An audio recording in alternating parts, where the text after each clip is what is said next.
It took a little bit longer than I was hoping, but we finally made it to Hidden Palace Zone. Hidden Palace is very notorious because there's actually a beta zone from Sonic 2. It was actually in the files, if I'm not mistaken.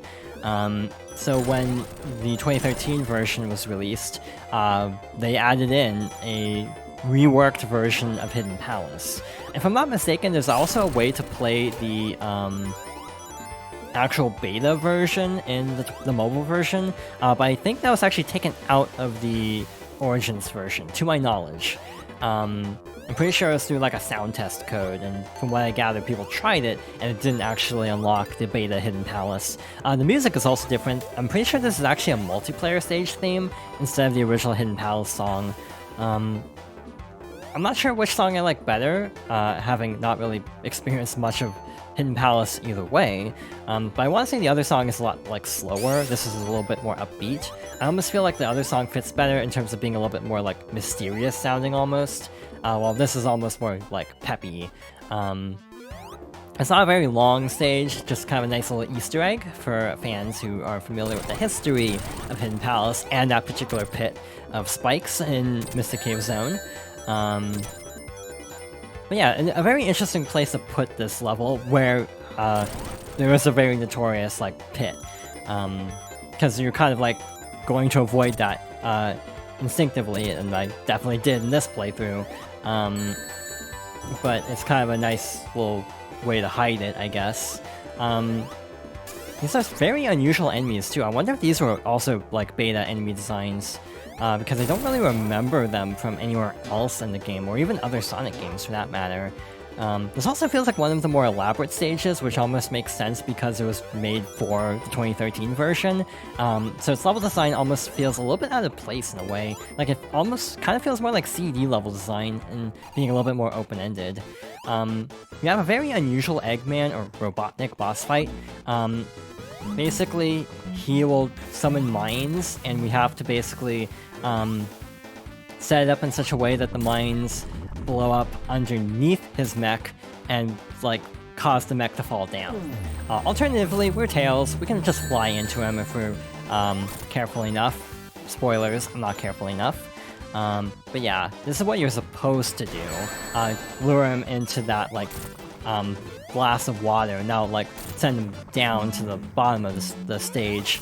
But yeah, as Tails, you can just fly up, end this fight very easily, and we're good to go.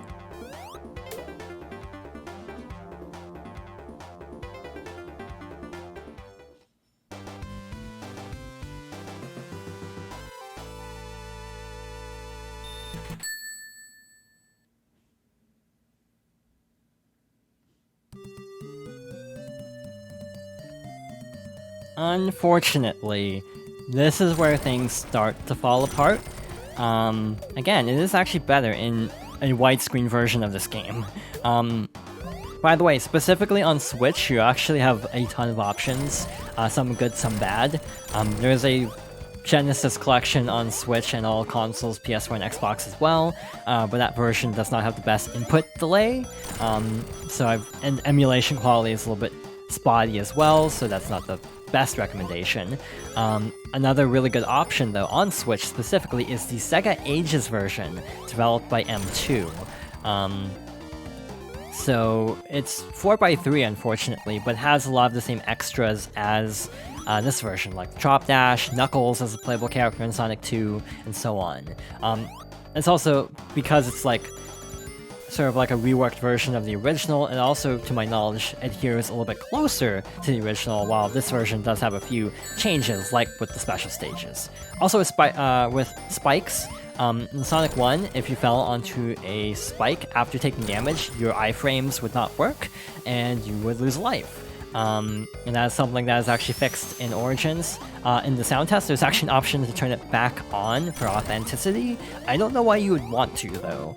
But either way, it is fixed in Sonic 2, so if you take damage and fall into spikes, you'll still have iframes for a little bit.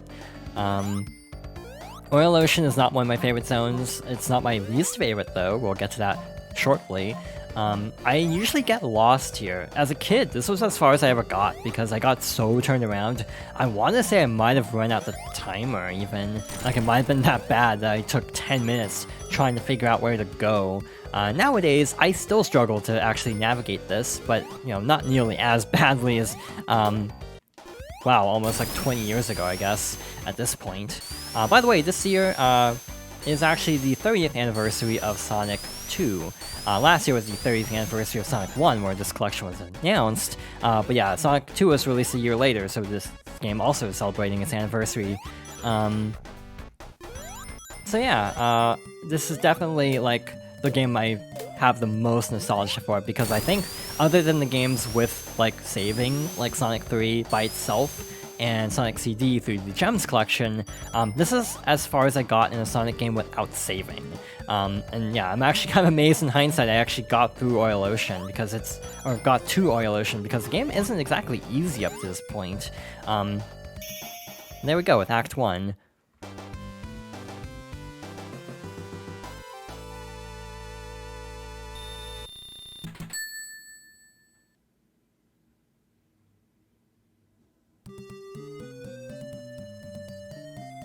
I did notice an issue with Hidden Palace, where instead of saying Tails got through Act 1, it says Tails got through Zone, because it's just Hidden Palace Zone, there's an act number.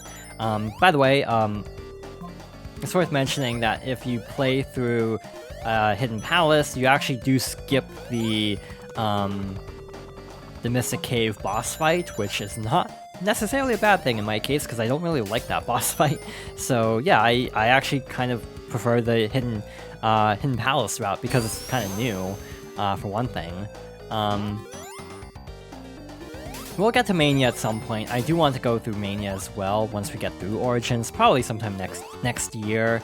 And then probably return to the 3D games for Forces and maybe even Frontiers.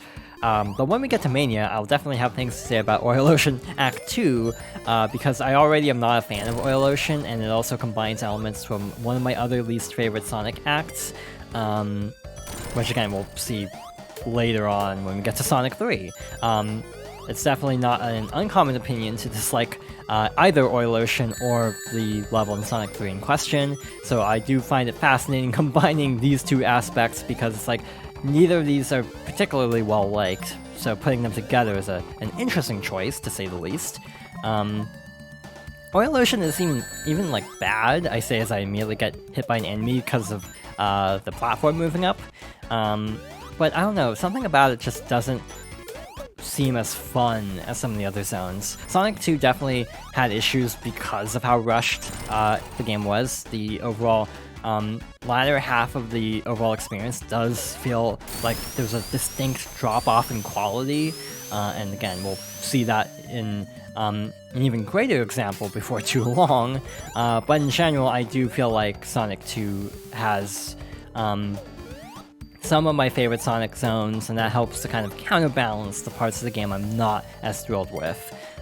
Like, it's got, in my opinion, one of the strongest, like, first 2/3 of a Sonic game, and then the last third is not great, but I can put up with it because I like the first third as much as I do.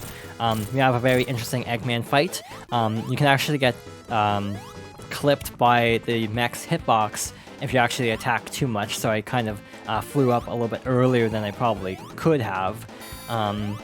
He'll launch a little, like, spike thing, and then have this little laser cannon, and then we'll rise out of the oil again. Most Sonic bosses still take like 8 hits. That's an example of, yeah, taking damage, just because of like the weird active hitbox as he's descending. Luckily we still have rings, so we can take another hit if necessary. Obviously the oil like slows you down, you can't jump as well, so if you fall into the oil and lose all your rings, it can be a little bit difficult to recover rings, which is why I think this is actually probably one of the tougher bosses.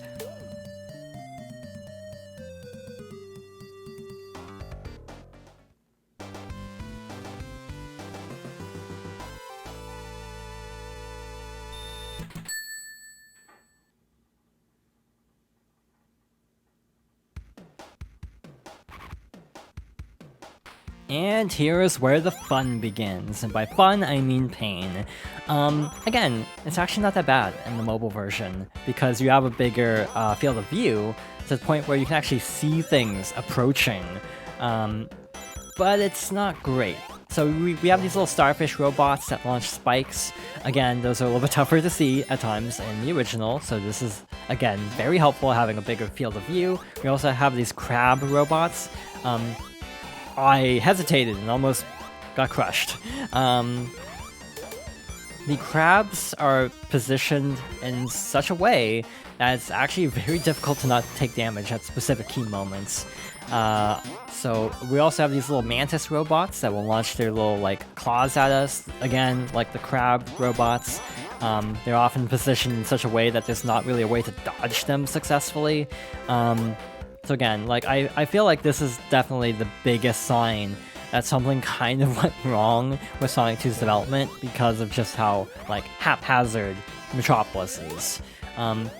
There's also something else about Metropolis that is very unpopular. We'll get to that eventually. For now, I'm kind of trying to survive. We also have these little bouncers. If you hold down jump, you'll bounce a little bit farther, which sometimes is necessary. We also have these little gears we can run on to spin them upwards or downwards. We also have to worry about the starfish still. But again, they're a little bit easier to see, so it's actually not that big of a deal. So yeah, I definitely think, especially if you have the collection, this is the one level that's like, yeah, play the Anniversary Edition, don't play Classic Mode, just because it will be a lot rougher. Usually though in the past, I actually haven't had a ton of trouble with Metropolis, as I've gotten to the point where I've gotten through this act pretty consistently. The only main issue is just taking a ton of damage, so like, if you don't have emeralds by now, maybe you might be out of luck, because, yeah, trying to get the emeralds here is not the easiest thing in the world to do. Where the heck am I going? I am extremely turned around, which is a problem I have with Metropolis, is it's kind of confusing. How did I dodge that? I do not know, but I'm glad I did, because we have 100, never mind. So yeah, another thing about this version, for better or worse, is things don't respawn as frequently, which can be a problem, because sometimes if you get like hit by an enemy while riding up one of the gears, you have to go really far away to get the gear to respawn, but it does have the added benefit of the enemies don't respawn as often, which is definitely, I think, a net positive. Well, that sucked. I mean, we could fly up there again with Tails, which I might actually attempt here. There we go, back on track. We should actually be getting pretty close to the end.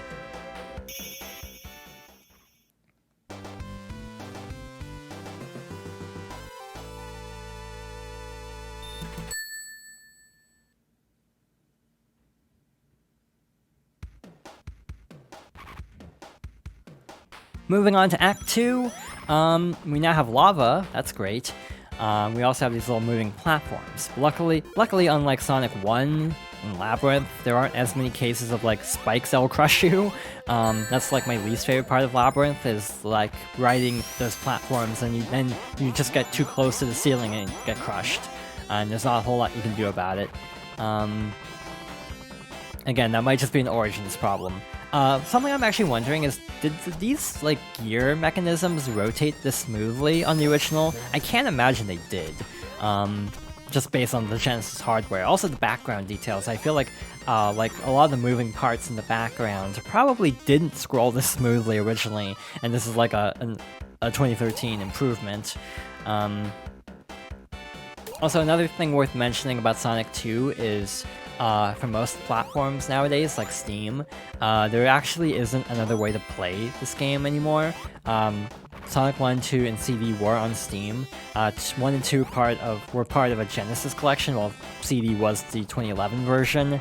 But now all of those games have been delisted, so if you want to play these games on Steam, yeah, you don't really have options. Yeah, to my knowledge at this point, at the time of recording this, at least the Sega Ages versions of 1 and 2 are still live. So on Switch specifically, there are still options to play these games not through Origins, which some may prefer. Again, I in general like the Origins collection. It's not perfect. It's got a lot of issues. And again, this is still being recorded off of the day 1 patch, so who knows if anything will be fixed by the time this video even goes live. I'm kind of doubtful at this point, but I'm still holding out hope, especially for Sonic 3, because again, the other games are not that messed up, but it's mostly just Sonic 3 that has like major like game-breaking issues. And again, whether it's fixed or not, I'll probably try to remember to bring some of that up when we get to Sonic 3 in a couple months. But in general, yeah, 1, 2, and CD are actually generally okay. Again, there are definitely some quirks, and I definitely hope some things are ironed out in the future. But again, if there isn't a patch for the collection that fixes like major performance issues, I do still think 1, 2, and CD will be mostly like in good shape as is.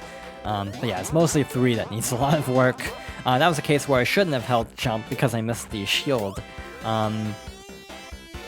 Alright, so the main thing with Metropolis is just how like long these levels are. Like, they're not long, but for like Sonic 2 standards, these stages are actually closer to like Sonic 1 levels in length.